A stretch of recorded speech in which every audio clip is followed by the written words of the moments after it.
Hey everyone, welcome to Cruise Blog. This is Angie, and today I'm going to talk about 11 things you should never do on your cruise's embarkation day. Let's get started.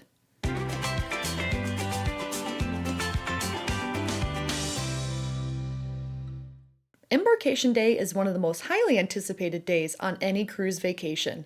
Not only does it mark the first time that you'll see the ship in person, but it signifies the true start to your vacation. Amidst all the excitement, though, there are some common embarkation day mistakes that you should avoid making. Though not all will ruin your vacation, you certainly don't want to start off on the wrong foot. Let's get started with our list at number 1. You shouldn't schedule your arrival flight on the same day. Budgeting for pre-cruise transportation is an important aspect of the planning process.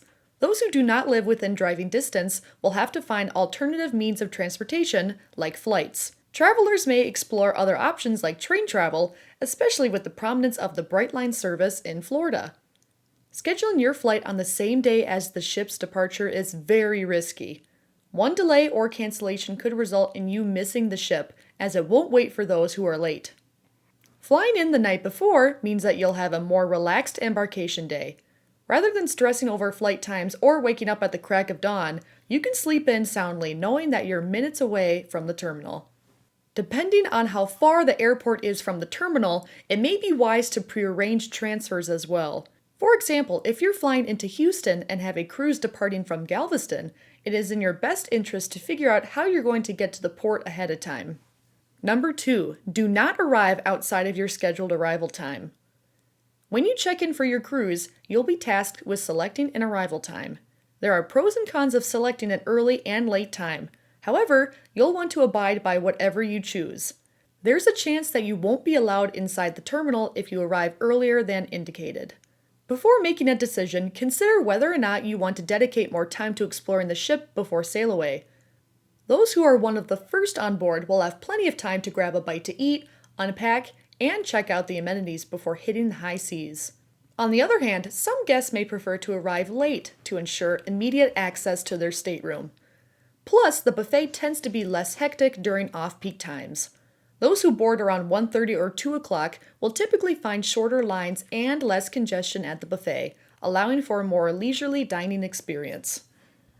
Number 3, don't forget to pack a carry-on bag. When you arrive at the terminal, you'll be greeted by a porter who will assist you with your larger luggage. Rather than hauling them on board, they will be delivered outside your stateroom later in the day, meaning that it'll be hours until you see your bags again.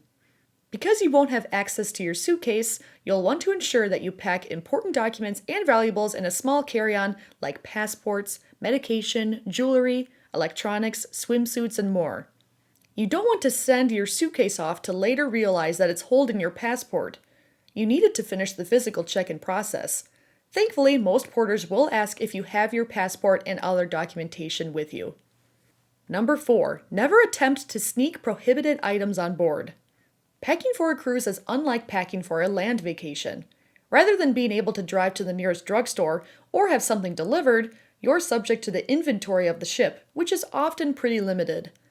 Though you have to be more intentional about what you pack, there are some items that you're able to take to a hotel or resort that are prohibited on cruise ships. If you try to sneak something on board inside your carry-on, your boarding process will be delayed. Likewise, those who try and smuggle prohibited items in their checked bags may find that it takes longer for them to be delivered. Number 5, don't try and skip the muster drill. Before the ship can set sail, guests must complete the muster drill, which is meant to ensure that all passengers are aware of emergency protocols, such as their assembly station. Today, many ships have converted to a virtual muster process, which allows guests to watch certain videos and visit their assigned station on their own time, rather than having everybody on board visit at once. Amidst all the excitement of Embarkation Day, completing your muster drill may slip your mind. Thankfully, the ship's crew will make frequent announcements reminding everybody how important it is to go ahead and get it done. Number 6, do not consume too much alcohol. Vacation is a time to let loose within reason.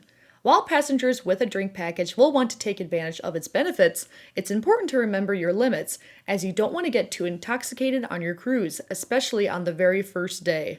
When drinking alcoholic beverages, especially in places like the Bahamas, Caribbean, and Mediterranean, It's important to drink water, as alcohol dehydrates you faster.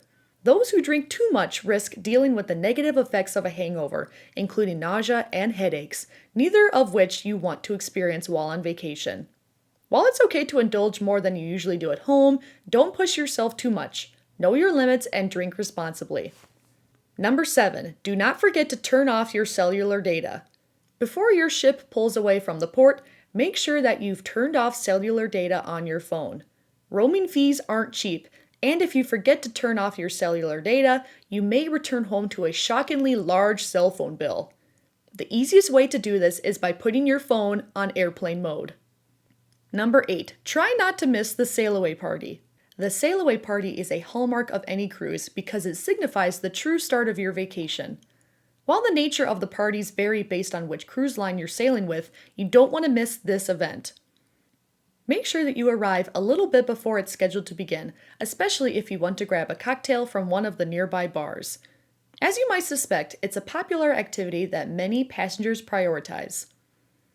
Even if you don't want to be in the center of all the action, you won't want to miss watching the ship slowly pull away from the port and sailing into the open sea. Number 9, do not skip meeting your cabin steward. Like hotels, cruise ships are equipped with crew members called cabin stewards. Their primary duties are to ensure that your cabin is clean and tidy throughout your voyage. However, they're responsible for more than that.